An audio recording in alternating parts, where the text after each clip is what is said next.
আসসালামু আলাইকুম ওরহমতুল্লাহি ওবরাকাতুহু।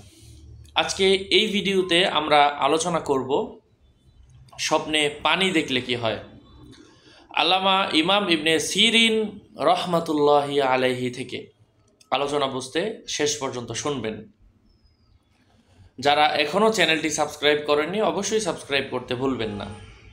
পানি এটা ইসলাম এবং এলেমকে বোঝায় এবং জীবনের উর্বরতা ও স্বাচ্ছন্দ্য বোঝায়, কেননা তার মাধ্যমে প্রত্যেক বস্তু জীবিত হয়। যথা আল্লাহ সুবহানাহু ওয়া তাআলা বলেছেন, লাসকাইনাহুম মাআন গাদাকা লিনাফতিনাহুম ফীহ, তবে তাদেরকে প্রচুর পানি বর্ষণে সিক্ত করলাম যাতে তাদেরকে এ ব্যাপারে পরীক্ষা করতে পারি। আরও কোরআনের আয়াত এসেছে, আরও লম্বা লম্বা ভিডিও এসেছে, আলোচনা আছে, আপনারা থাকবেন আমাদের সাথে।